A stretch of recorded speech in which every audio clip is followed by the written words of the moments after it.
Bab 861. Sesosok tubuh yang melesat dari sisi samping bergegas menuju ke sisi Karl. Sosok itu tak lain adalah Jonathan. Sambil meletakkan bebannya di atas batu besar, dia meluangkan waktu untuk meluruskan bahunya. Dia kemudian berkata, Antoine benar-benar gila karena membawa bom udara bersamanya. Apakah dia mencoba mengubah helikopter militer menjadi jet tempur? Menginjak beberapa penggarap Grandmaster Realm, Karl mengalihkan perhatiannya untuk menatap Jonathan dengan ekspresi kebencian yang berkedip-kedip di matanya. Apakah Anda berhak menyebut Antoine gila? Bukankah ini hanya panci yang membuat ketel berwarna hitam? Selain itu, Antoine hanya membawa bahan peledak. Paling tidak, dia bisa menggunakan bantuan untuk membawa perbekalan untuk operasinya. Sedangkan bagi Anda sedang memeriksa bagian dari seluruh senjata yang telah Anda sembunyikan, jadi siapa yang gila di sini? Baru saja pikiran itu masuk ke dalam benaknya, Karl sudah tertegun. Setelah beberapa saat, dia berkata, Tuan Goldstein, apakah menurut Anda Antoine mencoba mengirim pasokan ke garis depan? Jika tidak perlu dia membawa begitu banyak bom. Jika hanya untuk perlindungan, akan lebih baik jika dia membawa beberapa bahan peledak yang lebih kuat. Kirimkan persediaan, katamu. Jonathan terengah-engah dan menurunkan pandangannya untuk melihat 8 orang yang telah memar. Dia kemudian menunjuk ke arah pembudidaya terdekat dan menyelidik. Kau salah satu anggota tim Alpha, bukan? Ceritakan padaku apa misimu sekarang. Hah, kenapa kau tidak membunuhku saja? Sebelum anggota tim Alpha itu bisa menyelesaikan kalimatnya, Jonathan sudah menusuk lehernya dengan pedang. Saat darah menyembur keluar dari mulut pria itu, Jonathan mencabut pedang surga dan menghunuskannya ke arah pria itu. Dia dapat merasakan peti mati misterius di dalam medan eliksirnya mulai mengeluarkan gelombang aneh saat mencoba menyerap kekuatan hidup yang akan melayang dari pria yang sekarat itu. Tampaknya hanya orang yang dibunuh oleh Jonathan yang berada di ambang kematian yang dapat diambil kekuatan hidupnya oleh peti mati, meskipun kemampuan untuk mengambil kekuatan hidup seseorang dianggap sebagai penghujatan, Jonathan menganggap itu masih merupakan kemampuan yang diakui dan diterima oleh prinsip surgawi. Dia juga tahu bahwa kekuatan hidup orang yang sehat tidak akan pernah bisa diambil, karena dilindungi oleh prinsip surgawi. Hal ini pada gilirannya semakin memperdalam spekulasinya tentang peti mati tersebut. Aku yakin apa yang peti mati sukai dariku adalah prinsip pembantaianku. Lagi pula, satu-satunya orang yang dapat memahami jenis prinsip ini adalah mereka yang menghabiskan hidup mereka dengan membunuh, sehingga menjadikan mereka alat yang sempurna bagi peti mati untuk mengumpulkan kekuatan hidup. Dalam sekejap mata, kekuatan hidup dari pembudidaya alam Grandmaster hilang tanpa jejak. Selanjutnya, Jonathan mengalihkan perhatiannya ke kultivator berikutnya dan bertanya lagi, apa misi Anda? Maukah kamu membiarkan kami pergi jika aku memberitahumu? Dengan wajahnya yang masih berlumuran darah rekannya yang tewas, anggota kedua tim Alpha tahu bahwa tidak ada gunanya melawan dua petarung dewa alam. Karena perlawanan tidak ada gunanya, dia memutuskan akan lebih baik untuk berbicara dengan Jonathan. Tentu, jawab Jonathan sambil menancapkan pedang surga ke leher anggota kedua. 6 pembudidaya alam Grandmaster yang tersisa, termasuk Karl, dibuat bingung oleh tindakannya.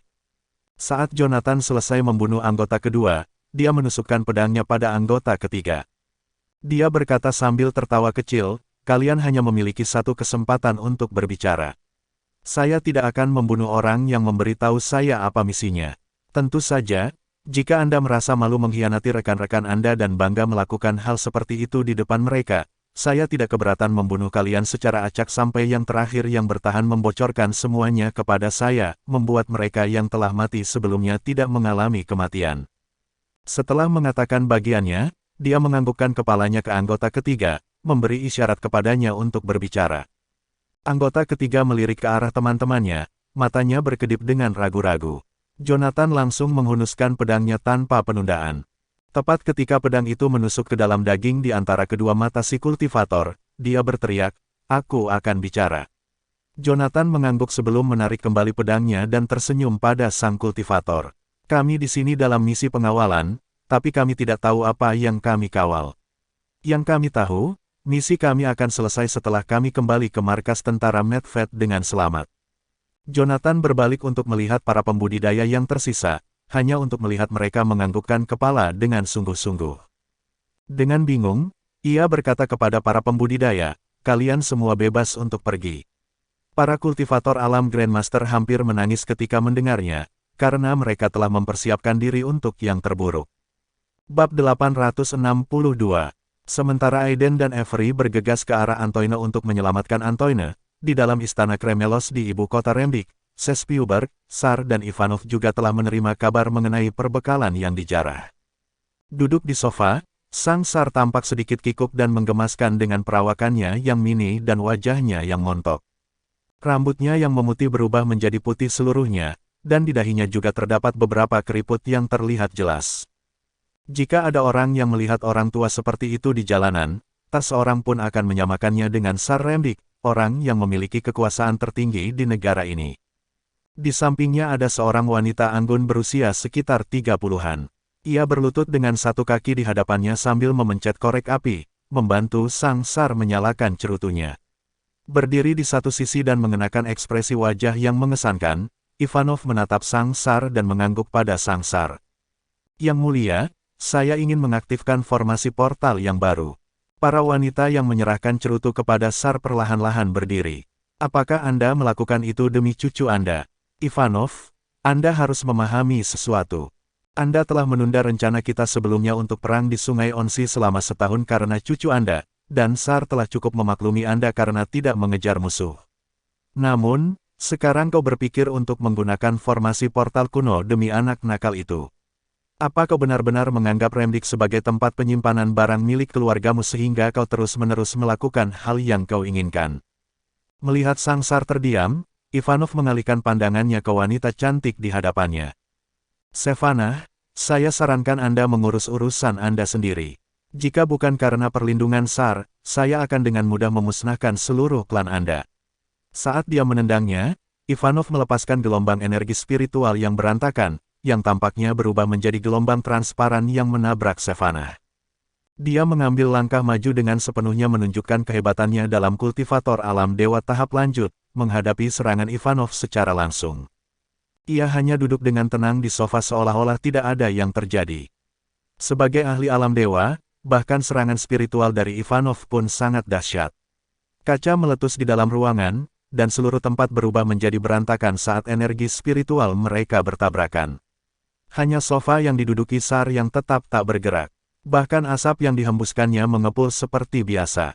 Pada akhirnya, perisai roh Savana tidak dapat menahan tekanan yang luar biasa lagi saat Ivanov dengan penuh semangat mengerahkan kekuatannya. Retakan, mengikuti suara hancur yang renyah, tubuhnya terbang ke belakang setelah dipukul oleh energi spiritual yang hebat. Sementara itu, Ivanov terhuyung-huyung dan akan lari ke depan untuk membantai Savana. Sudah cukup, suara Sar terdengar. Dua tangan besar tak terlihat terulur ke kiri dan kanan, dengan mudah mendorong Ivanov, yang melompat ke udara, kembali ke tanah. Bam! Tanah di bawah kaki Ivanov retak. Tamparan Sang Sar dilakukan dengan kekuatan yang cukup untuk mendorong Ivanov sekitar setengah meter ke dalam tanah. Di seberangnya, tangan besar yang tak terlihat menangkap Savana dan dengan lembut meletakkannya di lantai. Yang mulia, Ivanov jelas-jelas tidak menghormati Anda karena ingin bertarung di hadapan Anda. Savana berteriak tepat setelah dia menenangkan diri. Sar memaksanya untuk tutup mulut dengan energi spiritualnya dengan membuat gerakan sekecil apapun dengan jari-jarinya. Melihat Ivanov, Sang Sar tersenyum dan mengangguk. Ivanov, satu kali penggunaan formasi portal kuno akan menghabiskan sejumlah besar energi spiritual. Bahkan keluargamu tidak akan bisa melepaskannya. Aku tidak mengerti, dia hanya keturunan bangsawan darimu. Mengapa Anda begitu tertekan hingga mau bertarung di depan saya? Tanya Sang Sar pada Ivanov sambil menatapnya. Bab 863. Ivanov masuk ke dalam minivan hitam yang diparkir di luar istana Kremelos. Setelah menutup pintu, ia mengambil sebuah alat seukuran telapak tangan dari dalam cincinnya. Itu adalah perangkat kontra-surveillance yang dapat mendeteksi keberadaan perangkat penyadap dalam radius 10 meter. Ivanov menghela napas lega saat melihat lampu berubah menjadi hijau pada perangkat. Seorang pemuda berkacamata yang mengenakan setelan jas duduk di kursi pengemudi. Apa terjadi sesuatu, Kek?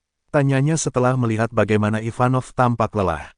Ivanov menatapnya dengan tatapan tak berdaya, lalu menjawab, begitu kita sampai di rumah, saya ingin kamu memberitahu anggota keluarga kita yang lain untuk bersiap-siap. Kita mungkin akan mengalami masalah yang serius. Saya ingin semua orang bersiap-siap. Pemuda itu terdiam dalam kebingungan ketika mendengarnya. Keluarga kami sangat kuat sehingga hampir tidak tersentuh di Remdik. Apa yang membuat kakek begitu takut? Kakek, apakah itu SAR? Diam. Ivanov memotongnya dengan dingin. Pemuda itu sangat ketakutan sehingga dia segera diam dan akhirnya diam. Ivanov menghela napas tak berdaya saat melihat ekspresi ketakutan pemuda itu di kaca spion. Penyamaran Antoine mungkin telah terbongkar. Begitu kita kembali, saya ingin Anda memberitahu keluarga Collins bahwa rencana kita mungkin akan gagal. Mengerti, kakek? Jawab pemuda itu dengan sungguh-sungguh. Antoine adalah rahasia terbesar keluarga kami. Apakah penyamarannya benar-benar terbongkar? Sementara itu, Jonathan melepaskan medan kekuatannya di hutan dan menyimpan segala sesuatu dalam jarak 100 meter ke dalam ingatannya. Meskipun ia tidak bisa menangkap aura Antoine, namun akan sulit bagi seseorang yang sedang berlari untuk menyelamatkan diri, untuk menyembunyikan jejaknya di hutan bersalju. Dengan mengikuti jejak kaki di ujung ranting di tanah, Jonathan dapat memastikan bahwa Antoine berada di depan. Menyadari bahwa ia semakin dekat dengan Antoine, Jonathan berlari ke depan dengan kecepatan penuh sambil berteriak, "Apa kau pikir kau bisa lari dariku?" Dia hampir saja menimbulkan badai salju saat dia menerobos hutan bersalju bagaikan sambaran petir. "Jangan ganggu aku, Jonathan." Antoine berteriak balik kepada Jonathan sambil berbalik dan melemparkan bom ke arahnya. Kali ini, Jonathan menerima pukulan itu secara langsung dengan lonceng perunggu miliknya dan bukannya menghindar. Dentang. Bom yang memantul tepat di ujung lonceng perunggu itu meledak ketika mendarat di tanah di belakang Jonathan. Gelombang kejut itu begitu kuat sehingga membuat Jonathan terbang. Saat berputar di udara, Jonathan menyingkirkan bel perunggu miliknya dan melemparkan dua belati ke arah Antoine. Boom! Suara keras senapan sniper yang ditembakkan bergema di hutan. Pohon-pohon di sebelah Antoine hancur berkeping-keping. Setelah mendarat dengan kedua kakinya, Jonathan berbalik ke arah suara tembakan dan melihat Karl berlari ke arah mereka dari punggungan gunung.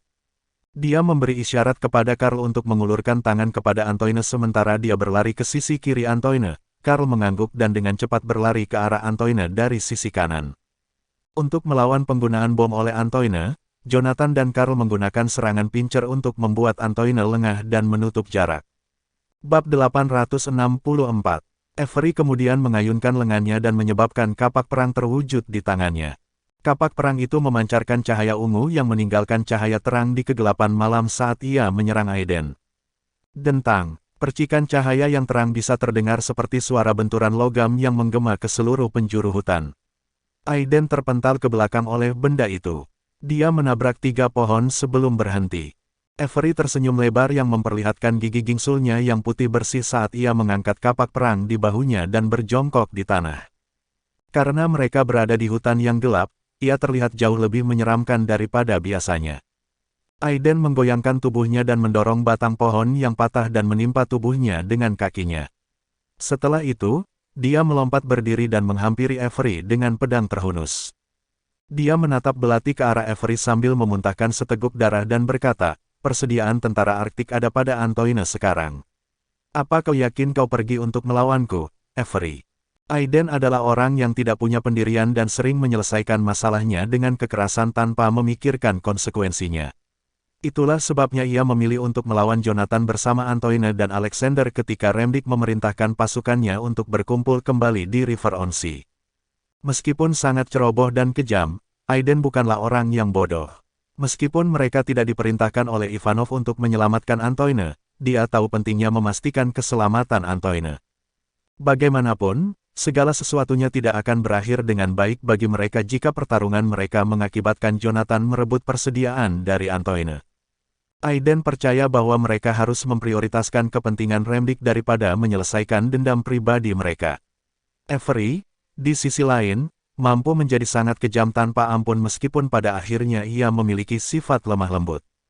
Seandainya Aiden tidak menggunakan pedang untuk menangkis serangan itu tepat waktu, dia mungkin akan terluka parah. Ya ampun, Avery benar-benar melakukan pukulan mematikan dengan serangan itu. Bibir Avery melengkung menjadi seringai menyeramkan saat ia perlahan berdiri dan berkata, "Kami tidak menerima perintah apapun untuk menyelamatkan Antoine, jadi kami tidak berkewajiban untuk melakukannya." Dia berjalan ke arah Aiden sambil menyeret kapak perang di sepanjang tanah.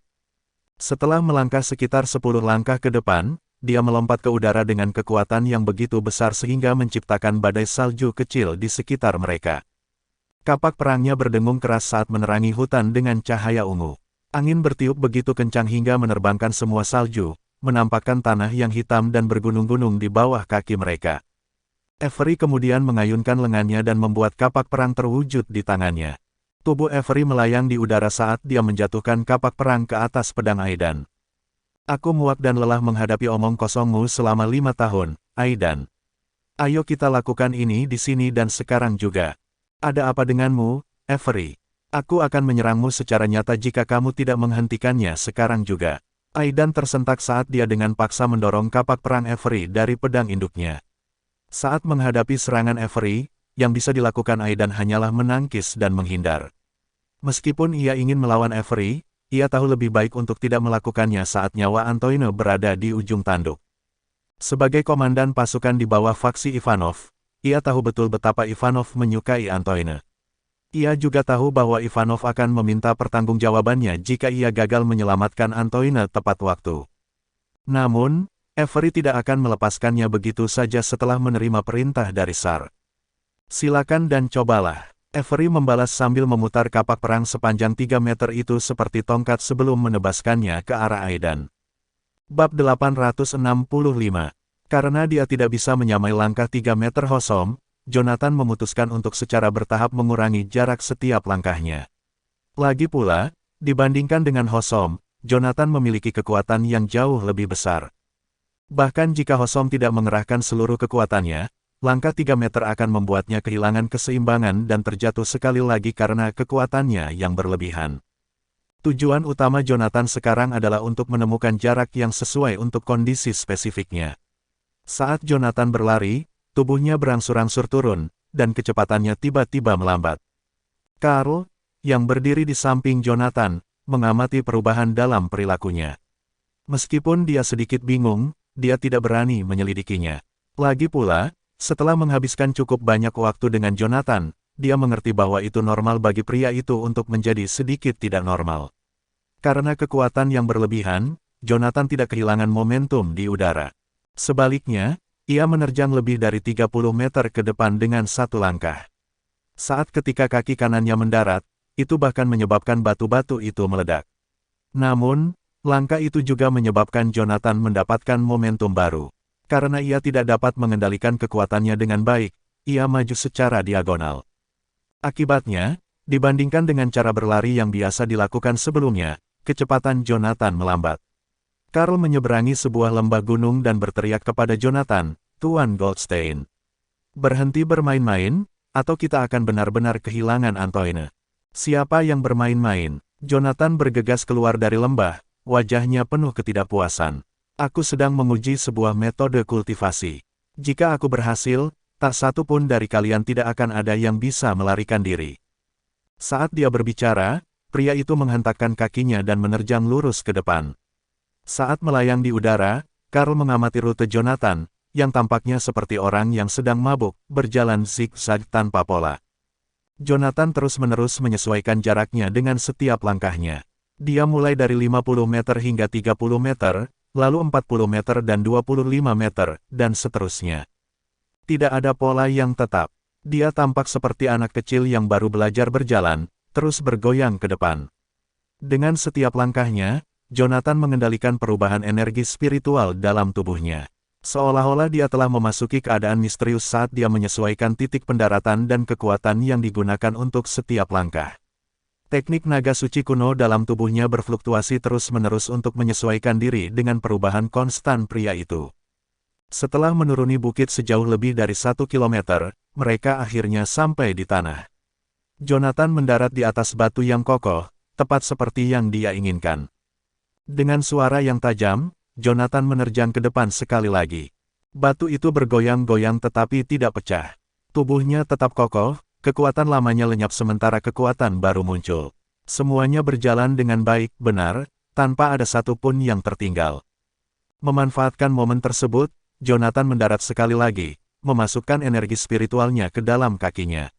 Pada saat berikutnya, dia melayang ke langit lagi.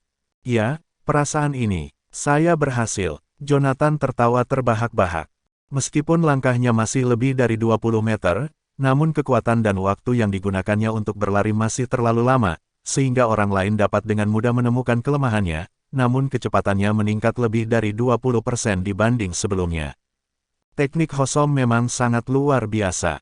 Jonathan mengingat ekspresi Hosom. Dia tidak menyangka bahwa Hosom, yang bahkan tidak mengungkapkan identitas aslinya, akan memberikan tekniknya kepadanya. Orang ini cukup menarik. Saat Jonathan mengubah langkah kakinya, dia mengendalikan energi spiritual di dalam tubuhnya untuk koordinasi yang lebih baik. Gunung dan hutan di kedua sisi terlihat berkedip-kedip saat dia mengejar Antoine.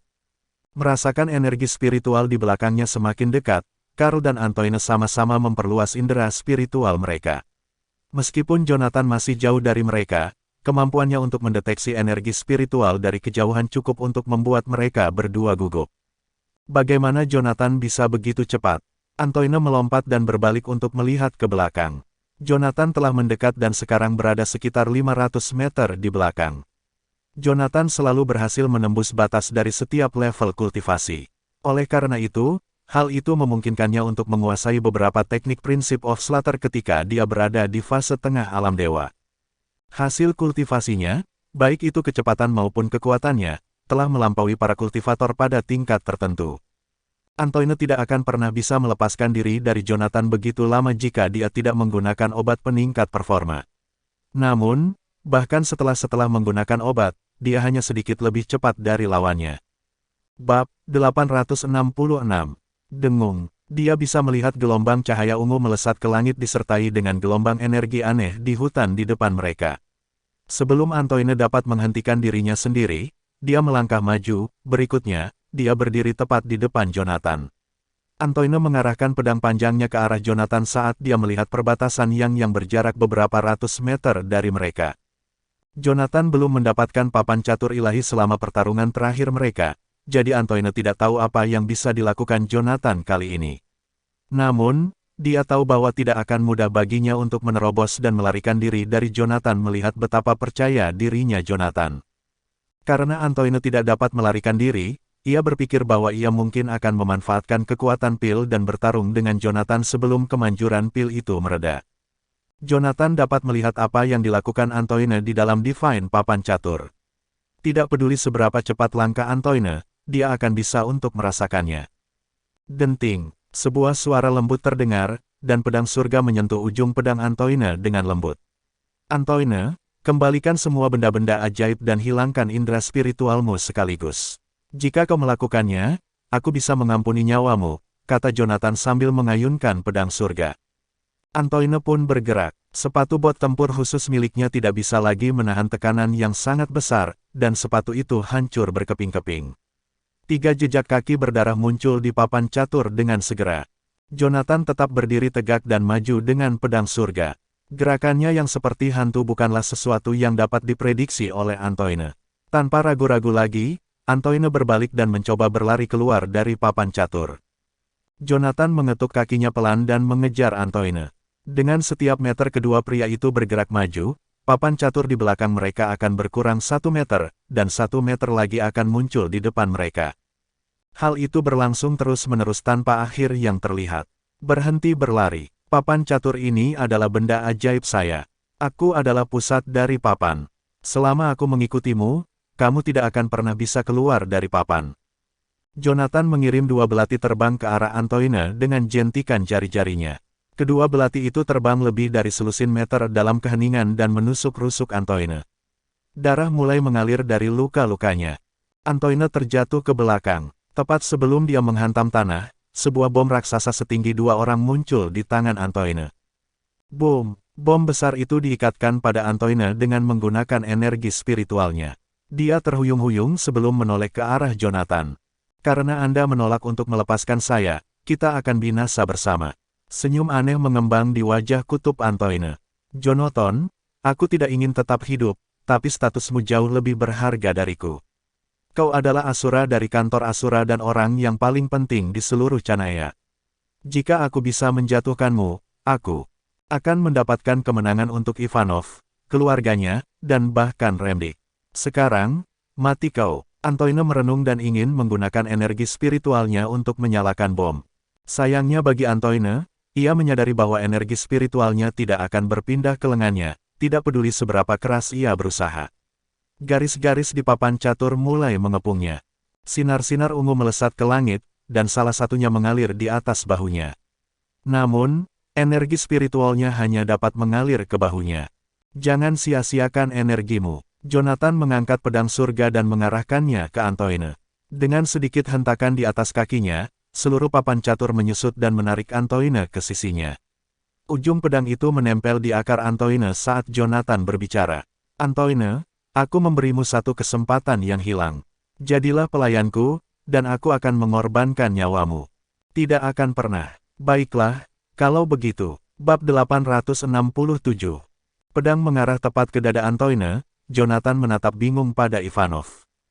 Keluarga Collins. Jonathan bertanya dengan datar. Kembali ke Canaya, 8 keluarga terhormat telah bersembunyi dengan sangat baik bahkan sebagai kepala kantor Asura. Jonathan membutuhkan waktu 3 tahun untuk mencari tahu tentang siapa mereka sebenarnya.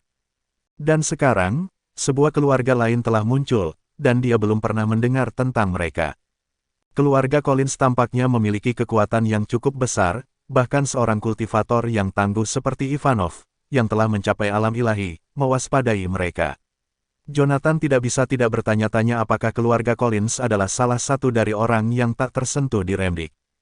Ivanov, yang berada tepat di seberang Jonathan, menopang pedang Jonathan dengan energi spiritualnya dan perlahan-lahan mendorongnya ke samping. Jonathan, saya yakin Anda belum pernah mendengar tentang keluarga Collins, ya? Ivanov mencibir. Kalau begitu, apakah kau pernah mendengar tentang para pencerah? Pencerahan. Jonathan menoleh ke arah Karl, yang mengenakan topeng. Yang terakhir menggelengkan kepalanya sedikit sebagai tanggapan. Namun, nama itu terdengar asing di telinga Jonathan. Enlighteners. Tiba-tiba, wajah Blaze muncul di benak Jonathan. Dia ingat bahwa Blaze pernah menyebutkan Enlighteners ketika mereka berpisah di wilayah barat beberapa hari yang lalu. Di belakang Anglandur, negara aliansi federal terkuat di dunia, ada sebuah organisasi kuat yang disebut pencerahan.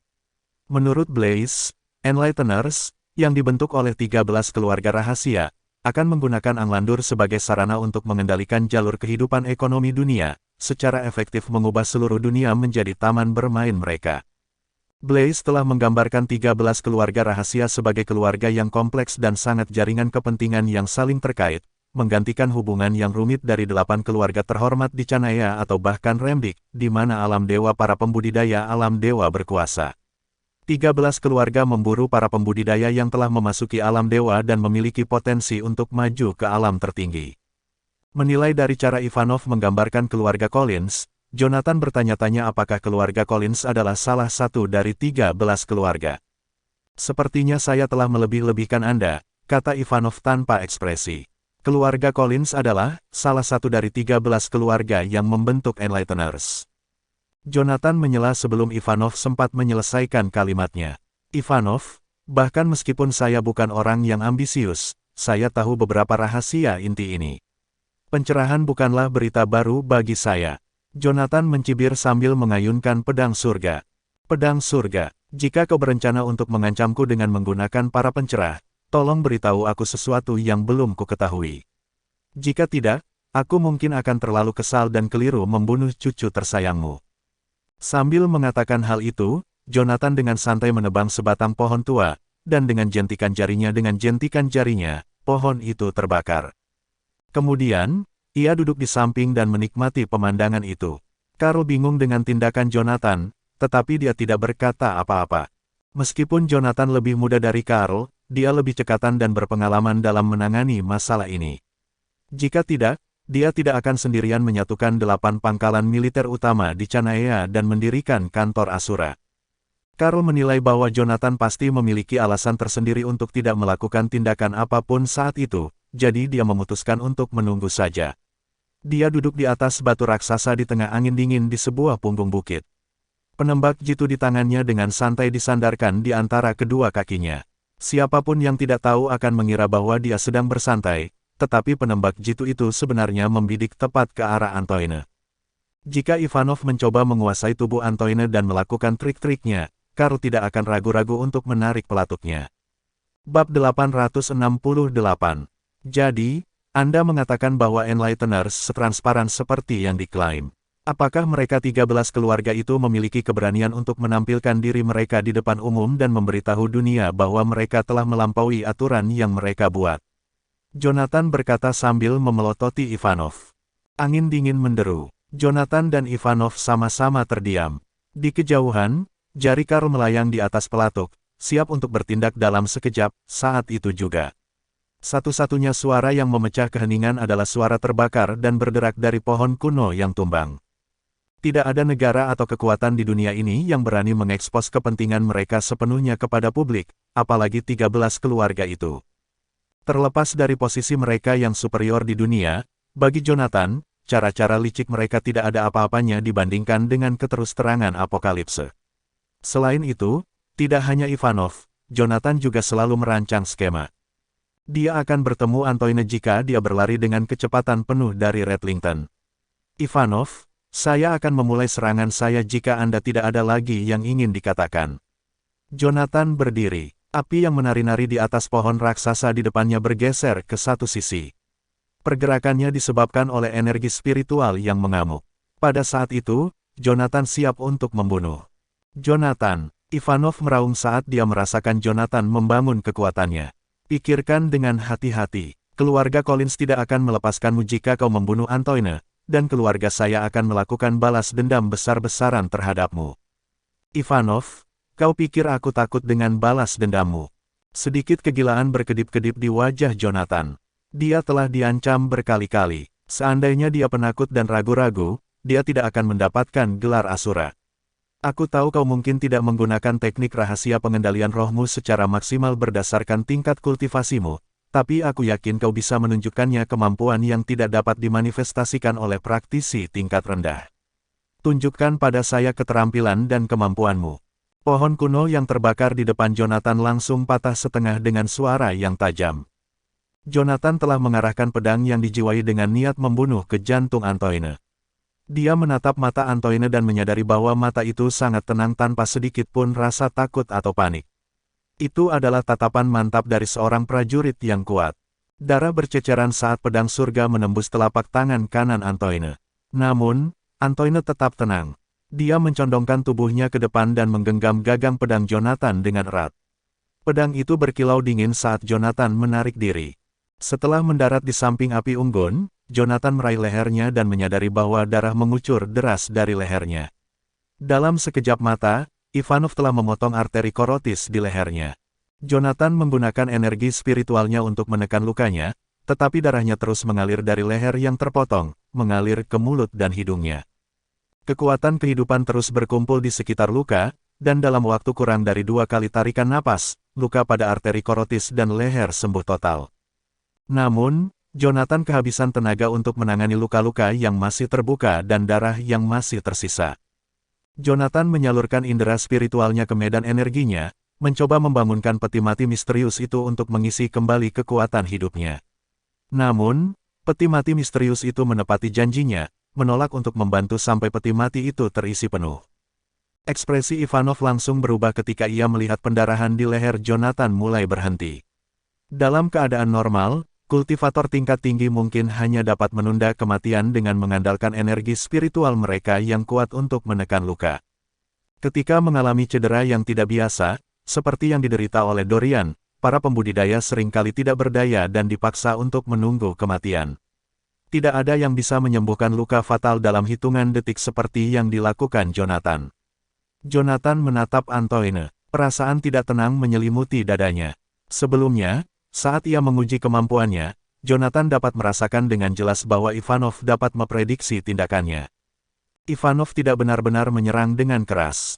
Jonathan justru mengirim dirinya sendiri menuju kematiannya. Ivanov tidak benar-benar menyerang dengan keras. Jonathan justru mengirim dirinya sendiri menuju kematiannya. Bab 869. Jonathan memelototi peti mati di dalam medan energi. Aku bisa melupakan tentang pembudidaya alam dewa yang saya bunuh sebelumnya, tapi ini benar-benar pembudidaya alam dewa. Bagaimana mungkin Anda bahkan tidak peduli untuk meninggalkan saya sedikit kekuatan hidupnya? Jika Anda ingin tinggal di sini, Anda harus membayar uang sewa paling tidak. Dia berteriak dengan marah, menatap peti mati yang membusuk yang tampak seolah-olah akan hancur setiap saat namun masih sekuat apapun. Meskipun demikian, dia tidak punya pilihan selain pergi dengan sedih pada akhirnya. Kembali ke dunia nyata, Jonathan dan Karl berperilaku seperti dua orang yang tidak memiliki pegangan. Mereka telah melucuti pakaian dari mayat Antoine, termasuk pakaian dalamnya, lalu menggunakan indera spiritual mereka untuk memeriksa mayat tersebut. Setelah memastikan bahwa mereka tidak meninggalkan apapun, Jonathan mengangkat mayat itu dan membuangnya ke dalam api yang berderak di dekatnya. Jonathan mengamati beberapa potong pakaian tipis di hadapannya, mengulurkan tangannya untuk mengambil satu, lalu membuang sisanya. Bukankah Antoine sedang mengawal pengiriman perbekalan? Bagaimana mungkin dia hanya memiliki dua cincin ini? Keduanya telah memeriksa tubuh Antoine secara menyeluruh dan hanya menemukan dua tempat penyimpanan cincin. Menyelidiki cincin-cincin itu dengan indera spiritual mereka, mereka menyadari bahwa kedua benda itu memiliki ruang penyimpanan seluas 10 meter persegi. Namun, meskipun ruang penyimpanan di dalam cincin dapat dianggap sebagai bagian atas jangkauannya, itu tidak cukup besar untuk menyimpan persediaan untuk seluruh batalion. Ada mayat di dalam sini. Saat Karl berbicara, dia melemparkan sebuah mayat yang terbakar penuh dengan luka bernanah dan nanah. Jonathan memegang hidungnya saat dia melihat lebih dekat dan mengerutkan alisnya sedikit setelah hanya satu kali pandang. Ini bukan kasus mati terbakar. Ini orang ini meninggal karena mati lemas karena lehernya patah. Bahkan saat dia terus memindai mayat itu dengan indera spiritualnya, kejadian yang terjadi sebelumnya mulai terulang kembali dalam pikirannya. Keempat pisau itu milikku menusuk dua orang. Salah satu dari mereka tertusuk di kepala dan tewas seketika. Sementara itu, yang lain menderita luka pada medan energinya. Merusak tingkat kultivasinya. Dia tak mungkin selamat dari kecelakaan pesawat tanpa kemampuannya, tapi dia juga tidak akan langsung mati. Dia mungkin harus menderita terbakar untuk beberapa waktu sebelum kehilangan nyawanya. Bagaimanapun juga, sebagai seorang praktisi siulian alam gong, daya hidupnya pasti lebih kuat daripada orang biasa, meskipun dia kehilangan kekuatannya. Jika Antoine memiliki kembali untuk menyelamatkan orang lain, dia akan menyelamatkan orang ini daripada membunuhnya dan membawa mayatnya. Yah, itu kecuali mayat ini bernilai beratnya emas. Juga, orang ini pasti sama berharganya terlepas dari apakah dia hidup atau mati. Jadi, demi kenyamanan, Antoine memutuskan untuk membunuh orang itu dan membawanya pergi. Jonathan mengulurkan tangan dan mengangkatnya ke atas, dan gelombang energi perlahan-lahan mengangkat mayat yang terbakar itu. Kemudian, pedang surga melayang ke udara. Pedang itu hanya membutuhkan waktu beberapa saat untuk mengiris tubuh dengan rapi ke dalam beberapa lubang. Namun, tampaknya pedang itu menemui hambatan ketika mencapai pinggang tubuh. Ikat pinggangnya. Dengan menggunakan pedang surga, Jonathan melepaskan sabuk logam balok selebar 3 jari dari pinggang mayat itu. Aku tidak tahu apa mode dari sabuk ini, tapi jika itu menghalangi pedang surga, itu sudah cukup untuk menunjukkan bahwa itu pasti bahan yang berharga. Apa itu? Aku belum pernah mendengar bahwa tim Alpha memiliki sesuatu seperti ini. Untuk apa ini? Karl bertanya, melihat sabuk yang dipegang Jonathan dengan bingung. Jonathan menatapnya dan bergumam, kita akan menghasilkan banyak uang. Karl, kita akan menjadi kaya. Haha. Dia bersorak kegirangan, lalu melemparkan sabuk itu kepada Karl. Karl, yang pada awalnya bingung, juga tertawa terbahak-bahak saat ia memegang sabuk itu di tangannya. Cincin penyimpanan. Sabuk ini adalah ruang penyimpanan yang sangat besar yang dibagi menjadi 20 kompartemen kecil, masing-masing berisi ratusan cincin penyimpanan. Ada lebih dari 2000 cincin di sini. Hanya dengan melihat cincin-cincin ini, saya tidak perlu melihat isinya untuk mengetahui bahwa isinya pasti sangat berharga. Dia secara acak mengambil salah satu cincin dan menggunakan indera spiritualnya untuk menembusnya. Cincin itu berisi amunisi dan senjata, semuanya terisi dengan rapi. Terlepas dari kegembiraannya, raut kekhawatiran juga terlihat di wajahnya. Tuan Goldstein, jika semua yang ada di sini adalah persediaan untuk perang, itu akan cukup untuk mempersenjatai paling tidak 100.000 orang. Tentara Medved telah ditempatkan di sisi selatan Redlington. Setelah konfrontasi perennial dengan Angkatan Darat Timur, keduanya telah lama membentuk keseimbangan yang stabil. Namun, kemunculan tiba-tiba sejumlah besar pasokan hanya bisa berarti satu hal, sebuah tanda perang. Sambil memegang cincin itu, Karl menoleh ke arah Jonathan dan berkata dengan suara pelan, "Tuan Goldstein." Bab 870. Sekembalinya ke Canaya, Karl harus mengurus hunian Doveston secara pribadi.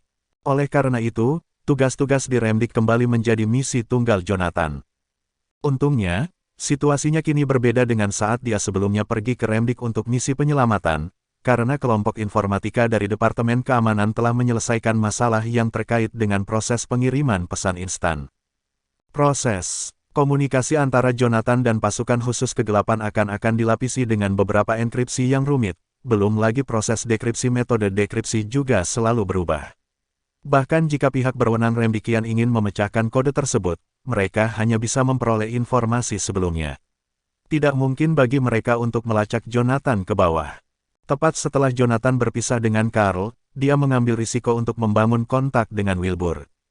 Jonathan telah merencanakan untuk memberitahu Wilbur untuk membuat persiapan yang diperlukan untuk menghadapi perubahan di Doveston, yang bisa terjadi kapan saja. Tak disangka, ketika telepon tersambung, Wilbur mengatakan kepada Jonathan bahwa dia telah menerima informasi intelijen dan siap untuk memperkuat pasukan di Doveston setiap saat, kapan saja. Jonathan sedikit terkejut mendengarnya. Menurutnya, Wilbur selalu terlalu menekankan pada penggunaan otoritas dan tidak begitu tanggap dalam mengendalikan situasi secara keseluruhan.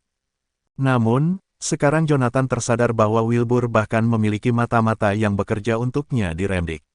Jelas sekali, Wilbur mulai mengambil alih dan menyusun rencana setelah mengusir Yoshua. Jonathan bertanya-tanya apakah ada juga anggota tentara Yaleviu yang ditanamkan di kantor Asura. Seperti yang diharapkan, siapapun yang bisa bertahan berurusan dengan keluarga terhormat bukanlah orang sembarangan. Pada saat itu, Jonathan sedang menaiki kereta menuju Adrune. Sebelumnya, Jonathan telah memperoleh informasi dari pasukan khusus kegelapan mengenai keberadaan Charlie. Dia terakhir kali muncul di suatu tempat di dekat Kastil Morteling. Kastil Morteling terletak di wilayah barat tengah Remdik, setidaknya 3.400 km jauhnya dari Redlington. Tidak mungkin Jonathan bisa sampai di sana dengan berjalan kaki, jadi dia harus naik kereta api untuk melanjutkan pencariannya ke arah barat. Meskipun Remdikian semuanya adalah kombatan, dan negara itu disebut sebagai negara dengan kekuatan militer terkuat di dunia, sistem transportasi mereka sangat kurang dibandingkan dengan Canaya. Canaya adalah negara yang luas dengan populasi yang padat. 8 keluarga terhormat mendominasi sumber daya tingkat atas dan menegakkan norma sosial yang tinggi. Mereka sangat ingin meningkatkan kualitas hidup warga, sehingga memungkinkan Canayans untuk hidup dengan nyaman dan mudah. Hal itu bermanfaat bagi warga, tetapi bagi keluarga terhormat, hal itu juga merupakan pendekatan pemerintahan yang mirip dengan analogi merebus katak. Setelah semua orang puas dengan kehidupan mereka, mereka akan kehilangan semangat. Menghilangkan keinginan warga untuk melawan akan memastikan kelanjutan pemerintahan keluarga terhormat di Canaya. Situasi tersebut menimbulkan pro dan kontra. Warga yang sebelumnya menjadi inti dari hal tersebut, namun niat tersebut juga dicemari dengan kepergian keluarga terhormat. Remdik tidak seperti itu. 100 tahun yang lalu, sejak berdirinya Anglandur di Adrune, mereka langsung menantang negara terkuat di dunia, Remdik, untuk memperebutkan kedaulatan di berbagai bidang. Selanjutnya, Anglandur berkolaborasi dengan anggota aliansi Epea Barat untuk terus menekan Remdik, yang mengarah ke perang pilihan di Epea Tengah. Epea Tengah dan menyebabkan Remdikian hidup dalam kewaspadaan konstan. Untuk mempertahankan negara mereka dari serangan musuh yang dapat terjadi kapan saja, Remdik menginvestasikan sebagian besar uang mereka di bidang militer. Selain itu, meskipun Remdik adalah negara yang luas, sebagian besar tempat tidak cocok untuk ditinggali oleh manusia karena ketinggiannya yang tinggi. Oleh karena itu, populasi mereka tetap stagnan sepanjang waktu. Banyak desa yang hanya terdiri dari beberapa keluarga. Beberapa keluarga bahkan mungkin memiliki ribuan atau puluhan ribu hektar lahan. Mereka harus bepergian dengan mobil hanya untuk mengunjungi rumah tetangga mereka. Dengan jumlah penduduk yang sangat sedikit itu, Remdik harus menguras kas negara untuk membangun infrastruktur dasar. Bersambung.